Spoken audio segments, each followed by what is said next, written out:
ખેડા જિલ્લામાં અવિરત વરસાદ તેમજ શેરડી નદીના પાણી ફરવાના કારણે કેટલાક ગામોના હાલ બેહાલ થયા છે ત્યારે ન્યૂઝ 18 ગુજરાતી પહોંચ્યું છે અત્યારે માતરના સંધાના ગામે। દ્રશ્યો બતાવીશ જે પ્રકારે તમે જોઈ રહ્યા છો।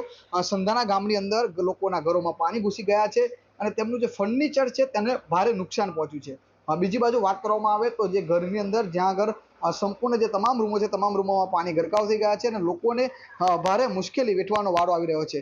મહત્વની વાત કરવામાં આવે તો એના લોકો સાથે જ્યારે વાત કરી ત્યારે જાણવા મળ્યું કે તેઓને પીવાનું પાણી તેમજ દૂધ તેમજ અનાજ કરિયાણા માટે પણ ઘણી તકલીફ પડી રહી છે, કારણ કે ગામમાં જ્યાં જુઓ ત્યાં માત્ર પાણી છે, જેના કારણે તેઓ અત્યારે કોઈ જગ્યાએ બહાર પણ કશું લેવા માટે જઈ નથી શકતા।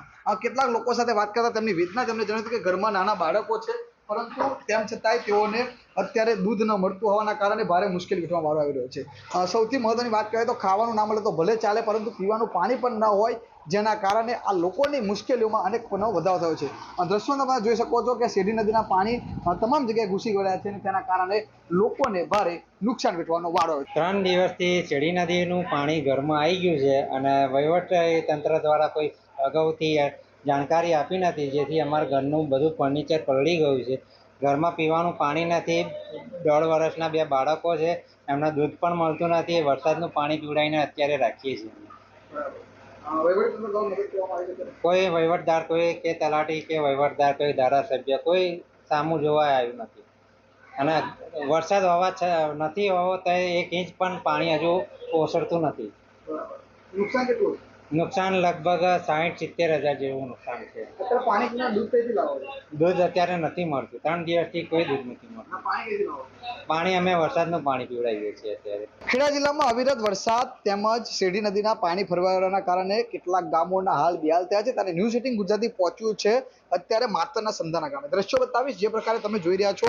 સંધાના ગામની અંદર લોકોના ઘરોમાં પાણી ઘૂસી ગયા છે અને તેમનું જે ફર્નિચર છે તેને ભારે નુકસાન પહોંચ્યું છે। બીજી બાજુ વાત કરવામાં આવે તો જે ઘરની અંદર જ્યાં આગળ સંપૂર્ણ જે તમામ રૂમો છે તમામ રૂમોમાં પાણી ગરકાવ થઈ ગયા છે અને લોકોને ભારે મુશ્કેલી વેઠવાનો વારો આવી રહ્યો છે। મહત્વની વાત કરવામાં આવે તો એના લોકો સાથે જ્યારે વાત કરી ત્યારે જાણવા મળ્યું કે તેઓને પીવાનું પાણી તેમજ દૂધ તેમજ અનાજ કરિયાણા માટે પણ ઘણી તકલીફ પડી રહી છે, કારણ કે ગામમાં જ્યાં જુઓ ત્યાં માત્ર પાણી છે, જેના કારણે તેઓ અત્યારે કોઈ જગ્યાએ બહાર પણ કશું લેવા માટે જઈ નથી શકતા।